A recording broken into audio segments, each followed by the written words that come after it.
پیسے لے، یہ جا کے نا کسی ایسے بندے کو دے جو تجھے سب سے زیادہ مالدار نظر آتا ہو، خوشحال نظر آتا ہو، بہترین نظر آتا ہو۔ اب پیسے لے لیے، اب دیکھا تو ایک صاحب ہے بڑے قیمتی گھوڑے پہ، لاجواب پوشاک ہے اور بہت اچھی حالت ہے ان کی، بہت اچھی حالت۔ سوچا کہ حضرت نے فرمایا تھا کہ سب سے زیادہ خوشحال کو دینا، اس کو جا کے پیسے دیے، اس نے لے لیے۔ اب اس کا پیچھا کیا، وہ ایسی دکان پہ گیا جہاں سے راشن لیا جاتا ہے، اس نے تھوڑا تھوڑا راشن لیا، حیران ہو گئے، اتنا مالدار آدمی ہے ایسے راشن لے رہا ہے جیسے کوئی بندہ روز کی آئے روز کی کھائے، اتنا ضرورت مند۔ اس کا پیچھا کیا، ایک پرانی حویلی تھی، ایک پرانا محل نما ایک گھر تھا، ٹوٹا پھوٹا، اس کا جا کے دروازہ کھٹکھٹایا، ابھی اندر جانے ہی لگا تھا تو اس نے لگام پکڑ لی۔ اس نے دیکھا تو ہے تو وہی جس نے آج میری مدد کی ہے، کہا تجھے اللہ کا واسطہ ہے اب مجھے اپنے حالات بتا دے۔ تو کہنے لگا تو نے جس کا واسطہ دیا ہے اور پھر تو نے میری آج مدد کی ہے، میں نے آج تک اپنے حالات کسی کو نہیں بتایا، میں رئیس اعظم تھا، تلک الایام نداولها بین الناس، اللہ کی طرف سے آزمائش آ گئی اور فقر، فاقہ، غربت، تنگ دستی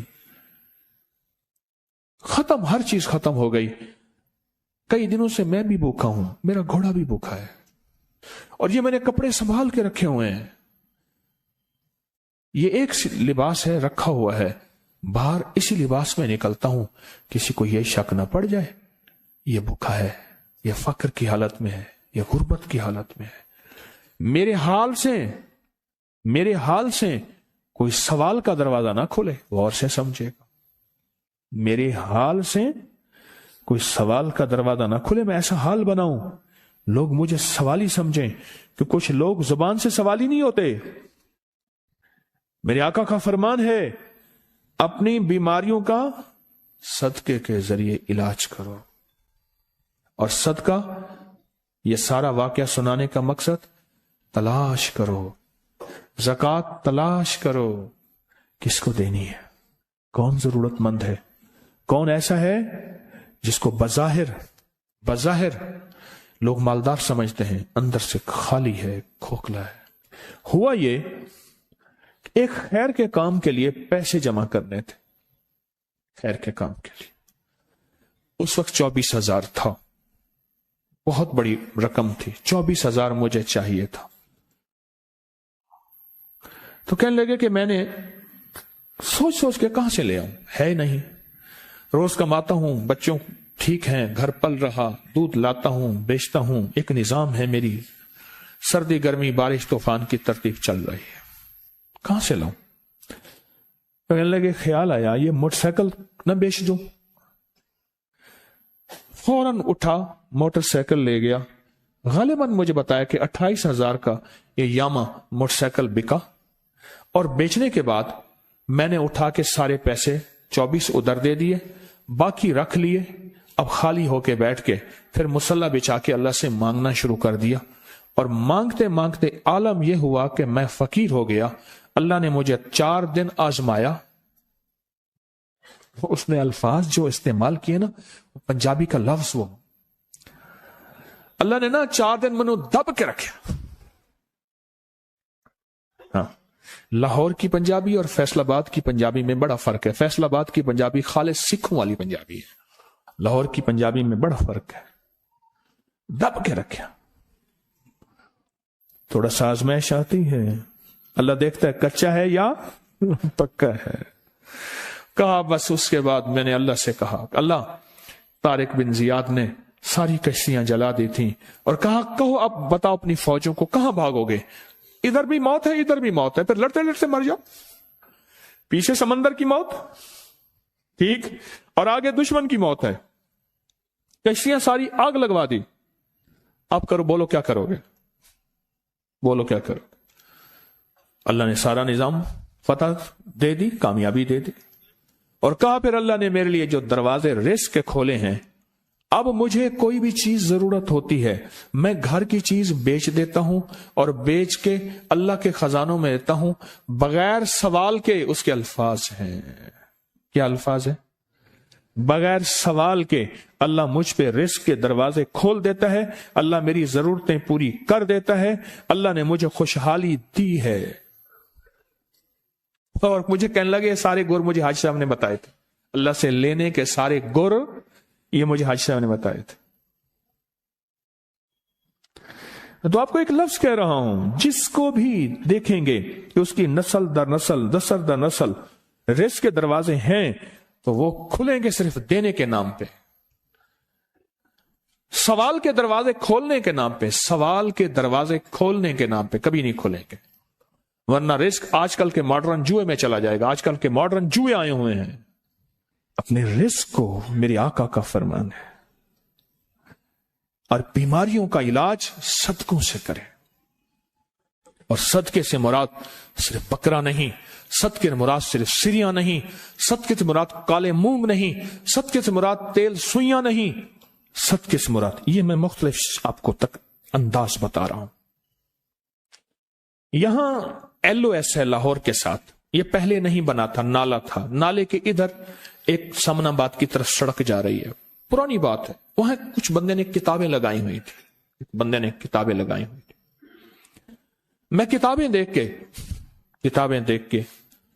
تو آ گیا، پھر دل میں آیا کہ یہ ضرورت مند ہے۔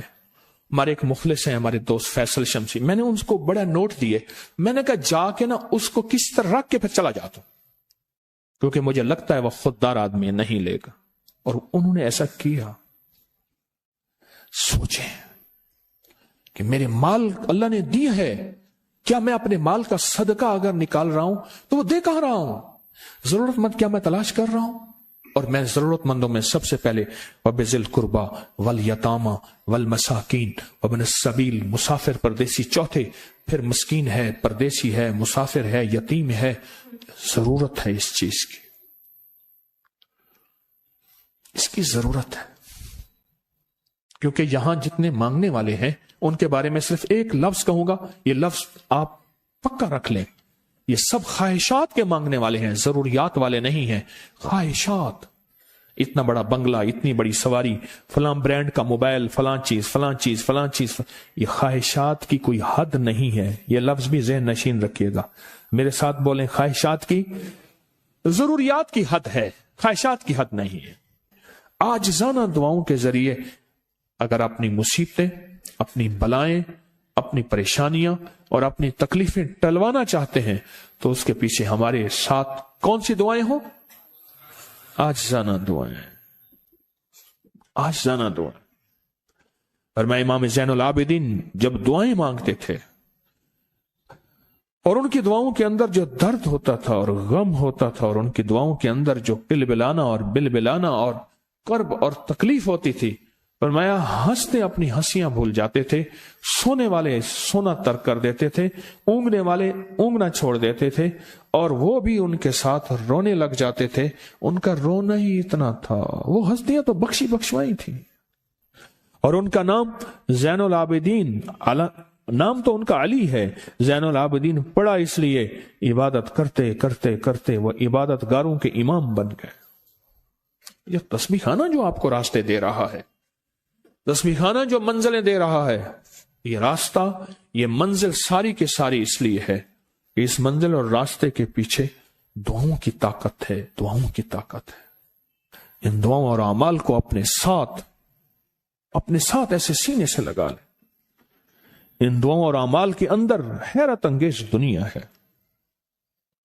جب سے تسبیح خانے کے ساتھ نسبت ہے، دعاؤں کی کیا کیا طاقتیں دیکھی، دعاؤں کی کیا کیا تاثیر دیکھی، سنوں گا نہیں، بس صرف دل میں سوچیں، میرے سوالوں کا جواب دل میں دیں۔ دعاؤں کو کیسے آزمایا، خود ہی تو کہتے ہیں فلاں وظیفہ پڑھا یہ ہوگا، فلاں عمل کی، یہ دعائیں تو ہیں، ساری کیا ہیں؟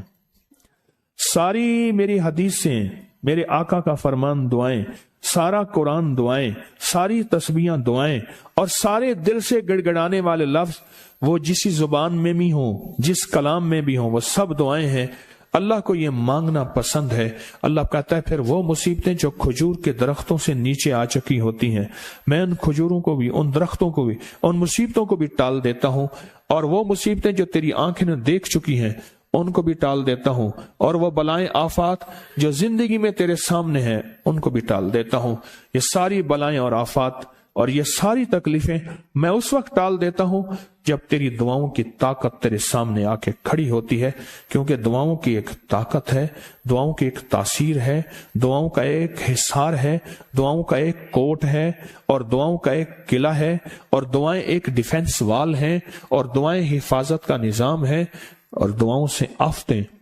بلائیں، مصیبتیں، تکلیفیں ایسی ٹل جاتی ہیں۔